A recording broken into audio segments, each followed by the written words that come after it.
Hey guys, it's Lexi. Welcome back. The first thing I want to say is thank you. Sorry, this is stress ball. Um, Thank you to everyone who subscribed to my channel and who left such positive and encouraging comments. I've got to quit saying but I tried to look a little bit more presentable in this video. My hair is a mess. I tried to put a little bit of makeup on. I don't want this video to be very long because I know like a lot of people I guess don't like to watch long videos. I do sometimes. It depends on who I'm watching. But this might be a little bit long because I feel like I want to give a little bit of a backstory to the whole Kyle situation.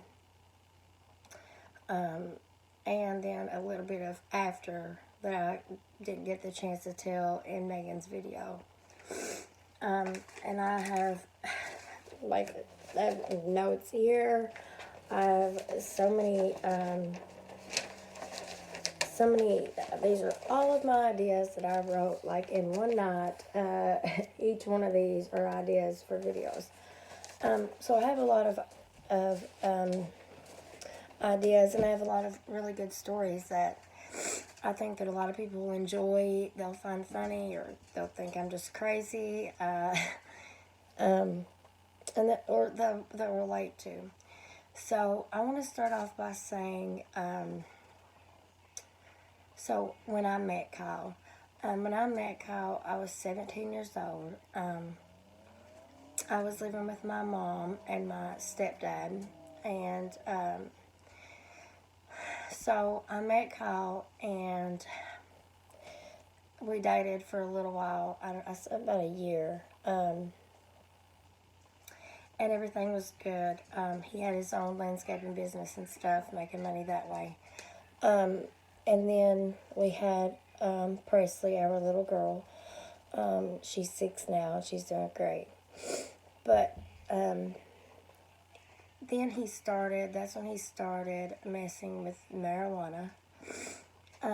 So on the outside, looking in, to a lot of people, it looked like a great relationship, like a happy little family, because he had got us a brand new home, which had to be put in his dad's name. So, and I begged him to put our daughter's name on it in case anything like this, well, not this necessarily, but in case anything happened, we would have something. But he didn't get the chance to do that.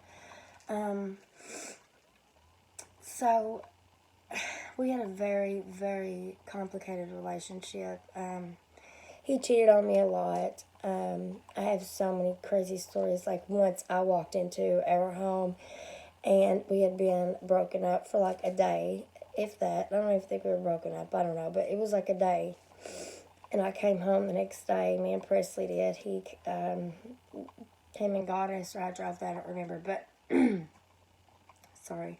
When I walked in, like whenever you walked in, you were in the living room, and there was a mirror like to the right side of the door, and I instantly noticed that there was writing on the mirror, and it was he had brought another woman into our home. That was our home at the time, and she had wrote all over every mirror, my bathroom mirror, the mirror that I was just talking about, and my in my bedroom I had a big vanity, or a big dresser that had like the mirror and stuff. Had wrote all over it to make sure that, I guess, to let me know she had been there. So we had a lot of situations like that had happened, and it was just really bad. And so, fast forward a little bit, when he got incarcerated, we both were kind of, we were both seeing other people. Well, I was seeing one person, he had been seeing multiple, but he went to the closest, our county does not have a jail, like I said, I'm sorry, but the next county over does, and he went to the next county over to ours does, and that's where they send all of like our county. Like if you get in trouble, you go to that jail. So it's about a 30-minute drive. I drove there every Wednesday and Saturday for a year, probably longer. And I did take my daughter, and I know some people may not agree with that. And I don't know if I had it to do over. I don't know. I probably still would, just because of the circumstances now. But I do want to say, back up a little bit. Sorry, it's going to be all over the place. But even though he was not the best, like we weren't the best, we didn't have the best relationship, and there was a lot of infidelity, he was a great father to our daughter. He made sure she had everything that she needed and wanted. She was very young at the time, but like we had remodeled the house he bought, we remodeled the entire thing. And he allowed me to pick everything for our daughter's room. Like a brand new flooring, had her purple carpet, her walls were painted. We made her a cool little closet that was like, it was a closet, and then he built bars into it to make it to where she could hang her little clothes. It was just, he done a lot of things like that. Financially, he was great, and with Presley, he was great. So I do want to say that he was an amazing father to her. Even when he was incarcerated, before he was arrested, he had saved up a lot of money because he was making a lot of money. He had bought me a brand new vehicle. He actually had bought me a few even while incarcerated because his dad had his money. So his dad would bring my daughter's money like every month. I didn't press child support, because his dad did bring my daughter money every month. But they didn't want me involved at all. Like, they did not, I don't know. I had a lot of problems with his family. So yeah, he was a great father. So fast forward, so when he goes to jail, we were both seeing other people. I was seeing one person, like I said, and that person knew everything. He knew everything. I was helping Kyle in certain ways a lot. And he was helping me and Presley financially. Like I said, still incarcerated because he had the money saved up.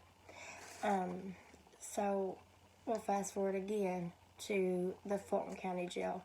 And I want to clarify, because I think I made a mistake in Megan's video when I said that me and Presley hadn't seen him in 2.5 years or something like that, which we haven't now, because in October the 26th will make 3 years he's been gone. But after he was transferred from the jail, our county jail, the jail closest to us, all the way 8 hours away in Fulton County, we never got to see him again.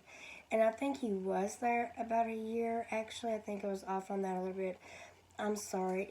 When everything happened, you kind of block out things. When traumatic events happen, you block a lot out. Like, for instance, like I said, I had a lot of trouble with his family. So when this happened, we started calling. Me and my mom called, and they gave us all different stories. The ambulance driver gave us different stories. Every guard we spoke to, they would give us a different story. It was crazy. So I called the funeral home that I knew he was coming to, and I told them I wanted to come and wait on his body. So I did, and excuse me, I'm so sorry. Whenever his body got there, I wanted to see it before it was made up. Like, he was already embalmed, but I wanted to see him before he was dressed or anything like that. Which, to this day, I don't know if I should have done that, because it really, I have a lot of PTSD from this. But anyway, so I get to the funeral home, and my mom and dad went with me. And like I said, my dad had not been out of jail long at all. Actually, I don't even think he had been out a year. Like, I really think it was like a month or so. month or two. But my mom and dad both went with me, and they let me walk into the room first, the room where it's really cold, and they're laying on the cold steel bed with a sheet over them. And so the guy came in, one of the guys from the funeral home, and he uncovered him and walked out. My mom and dad were standing in a room. I could see them, and they could see me in case anything like happened, and they needed to come in and help me. But so it's just crazy because I hadn't seen him in so long, and it was just crazy. I touched him obviously, and he was cold, ice cold. I looked at his body to see, because I seen bruising, so I moved the sheet on down, and like I said in the video, there was marks, like it looked like when you're tased. I think there's 2 prongs, maybe there's 1, but I'm pretty sure there's 2 prongs, and looked like 2 prongs all over his body in just different spots. It wasn't just a bunch of spots; it was 2 prongs, in just different areas. And I wish I would have taken pictures of it to this day, but when that happened, when the guy from the funeral homes came in and brought me into the room and removed the sheet and then left, he said, "Do not take pictures." So I stayed there, and I do not remember the funeral. I can remember the burial a little bit, but I was so traumatized from everything, from seeing the body, to trying to think of how I was going to explain this to my daughter, and having no idea what had happened. Still had no idea at all how he had passed away, other than, he didn't. We was refused an autopsy, but they still wanted to say he had a heart attack, or like his heart busted. So I can barely remember the funeral. It was crazy. But I do want to say, like I said, we were seeing people, seeing other people at the time, and I was seeing someone, and we're currently together, but he was with me through everything. And whenever this happened with Kyle, my addiction spiraled, and it spiraled quickly. Like, it was terrible. And immediately, though, after he had passed away, not immediately, but soon after, and his family judges me for this, and I don't know if other people will or not, and if you do, that's fine, I understand. But like when something like that happens, I took my daughter to the Social Security office, because when something like that happens, a parent dies, as long as there's proof of paternity, like they are the father and all of that, and there was. They will draw a check until they're 18, and if they go into school, they can continue drawing it. It's not much. It's not a big amount, but it's enough. And then I went and I got lawyers, because the reason I got lawyers is because I knew that something had happened that wasn't his fault. Something or somebody had done something. I just knew something was wrong. I had a gut feeling, and I had my 3-year-old daughter that I was going to have to explain to her what had happened. And I mean, it was just heartbreaking. And we had the funeral home we had him at, for a long time after that, like a good year after that, she would always say, we would drive by, and she would always say, "That my daddy's up there, my daddy's up there."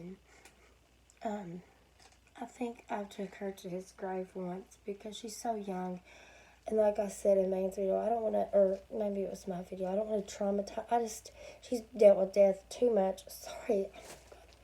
I'm sorry about that. But she's dealt with a lot. And so I felt like I didn't want to take her a lot. But she says, "My daddy is not at that rock," and just heartbreaking things. And at the funeral, we had a platter of cookies from Subway, and my daughter always refers to that funeral home and those cookies as being where her daddy's at. And she asked him to wake up, and she went to the casket. And it was just a lot. So I think that, those are the things I do remember.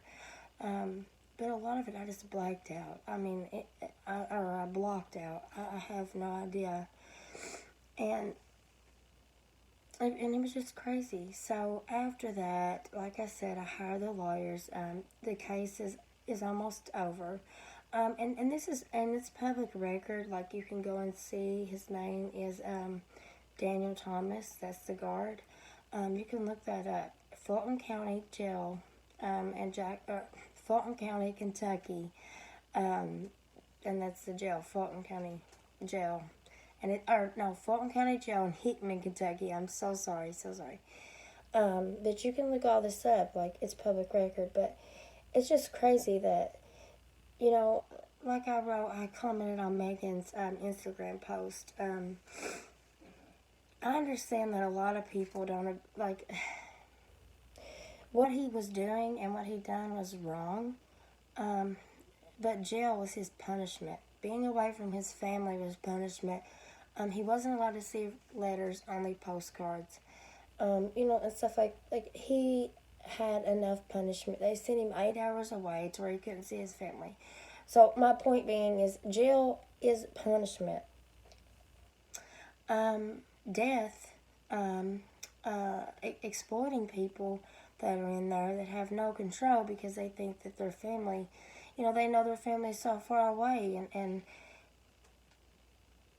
whatever, but their job, is to just, not protect them, but you know what I mean. Like, they're in jail, that's their punishment, not death. Not forcing someone to sell narcotics, methamphetamines, and then forcing them to do what they done. Allegedly, let me say allegedly, forcing them to keister it. I'm sorry, I don't know another word for it, but and letting it buzz, and then lock them in the cell when Kyle realized it buzzed and was yelling for help. Lock them in the cell and walk away. Like, that is not okay. I mean, it's like beyond not okay. And so that is why, I've pursued this lawsuit for this long, and we're finally coming to an end. But his family, they hate me. As soon as Kyle died, his dad went and took Kyle's name out of the will, because whenever he had passed away, we had to go to court to see who would become the beneficiary of Kyle's estate. That just means, like, well, like who would be able to pursue or hire lawyers to do this lawsuit.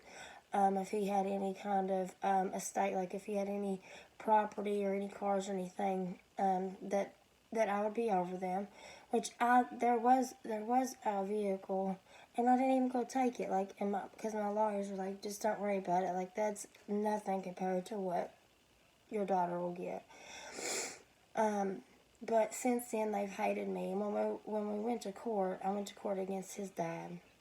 And in the eyes of the law, his daughter, our daughter, is his only living descendant.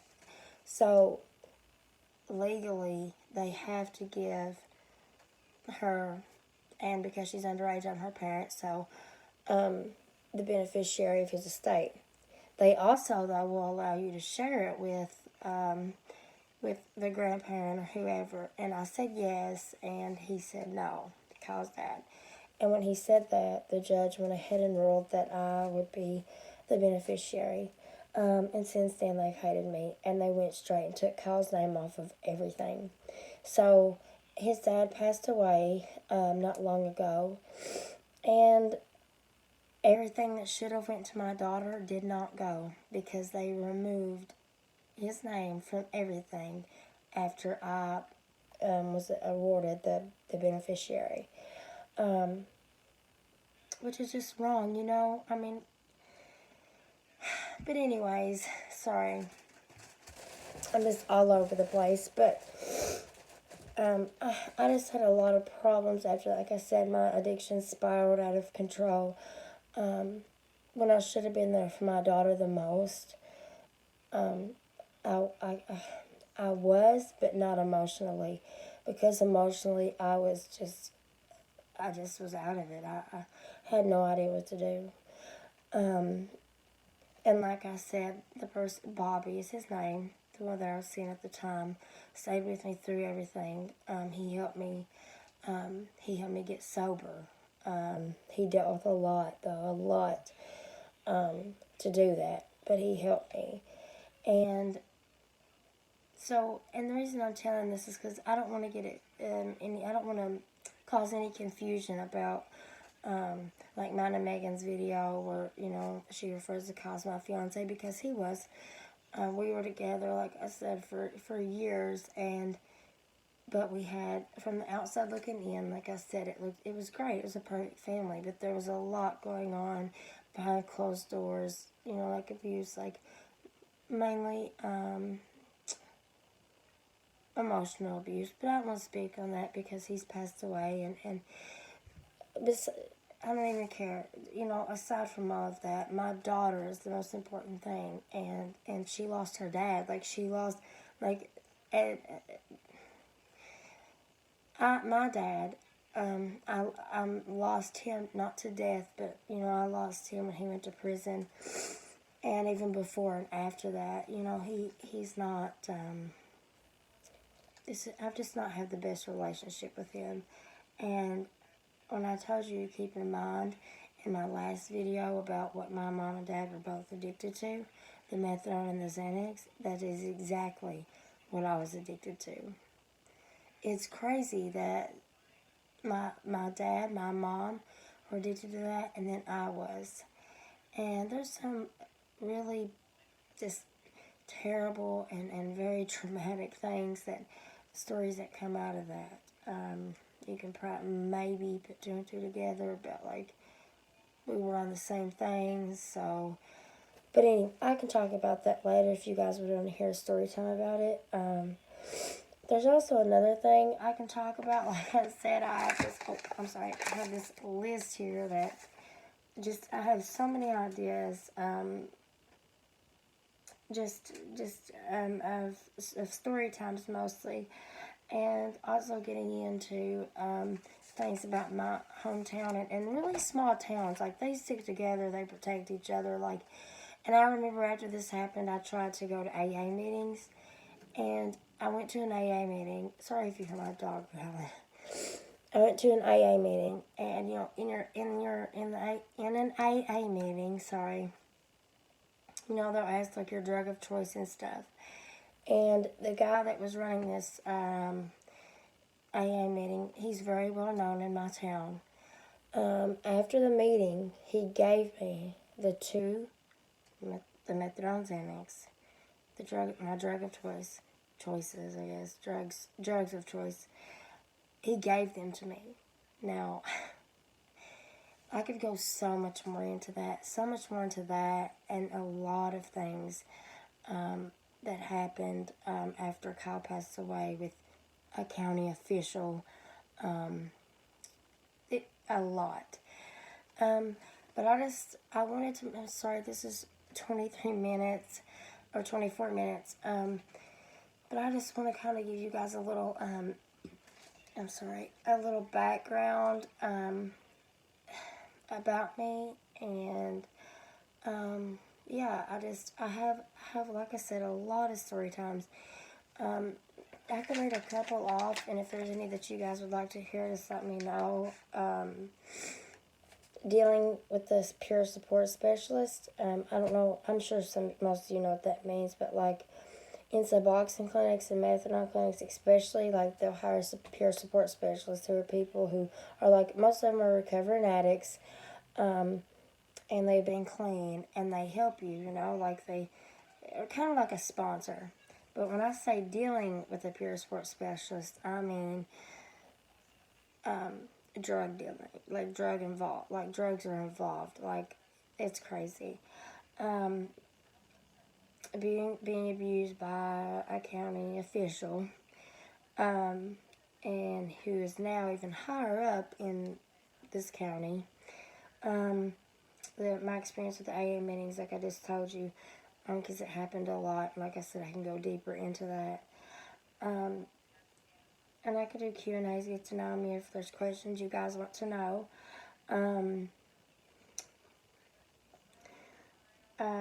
Sorry, so sorry. All of my relationships are not healthy, but working on them.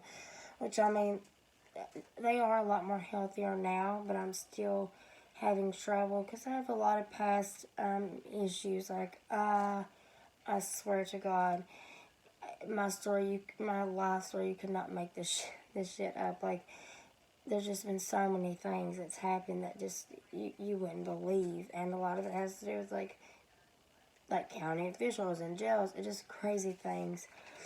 And also trigger warning. I have a sexual abuse story, and they admitted to it, went to jail, got right back out. Nothing ever happened to them. I can just, let's see, I'm sorry.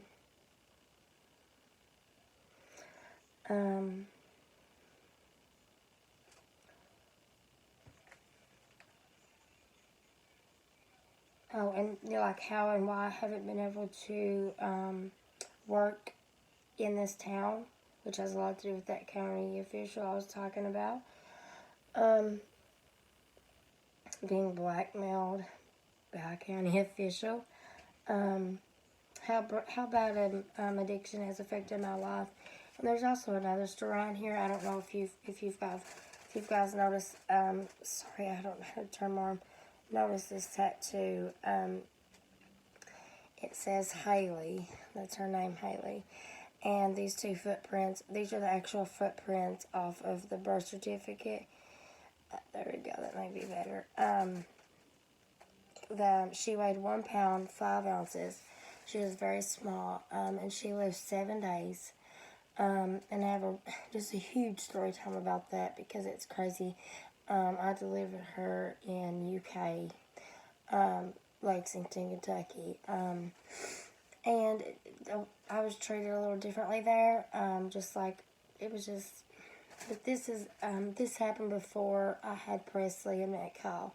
So when I had Presley, it was like, she still is like everything to me. Like, I had lost my little girl, and I love her more than anything. So when I had Presley, it was like, I finally got my little girl. I was just, and I think that's why I put up with a lot of the things that happened, because I had such a broken family. I did not want that for Presley, and, I still don't. It's just a lot of stuff. There's so many crazy things. But I don't want to make this 28 minutes. I don't want to make this too long because I know a lot of people don't like long videos, like I said, probably a million times. Sorry if I'm aggravating you guys. But again, thank you so much to everyone who subscribed. And like I said, if you have any questions about any of those things that I mentioned, or just if you want me to go into more detail, just leave me a comment and let me know.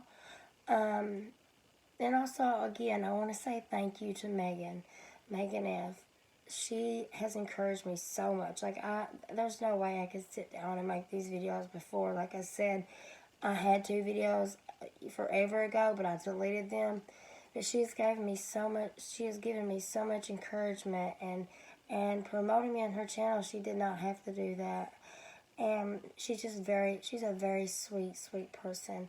And I really appreciate her. So, but I guess I'll end the video here. And I'm sorry, the thumbnail is probably going to look crazy because I haven't learned. I'm going to try to edit tonight. I don't know if it'll work, but I promise eventually my content will get, it'll get a little better. I'll be able to edit and stuff, which I don't really like edit videos as much, like all the jump cuts and stuff. Like, I like it to be more raw. And And I'm not just saying that because mine are, but I really do. Because I feel like it's more genuine. Like, it just comes, it's just more real. But I'm going off track. That's the type of person I am. It's like the meme on Facebook. And you're like, if you are ready, or you're going to talk to me or something, be prepared to hear 20 side stories. Totally me. But again, thank you. I've said that 20 million times. But I hope you guys enjoyed this video. And again, I appreciate all of you. And if you've liked, if you've subscribed, if you've commented, if you've just watched, like, I appreciate it so much. And I just want to say thanks. And I'll be making a video again soon, maybe tomorrow. Just let me know maybe what you guys want to see. And if you don't know, I can just pick one of the story times and tell you about it. So I hope you all have a good night. And thanks again for watching. Bye.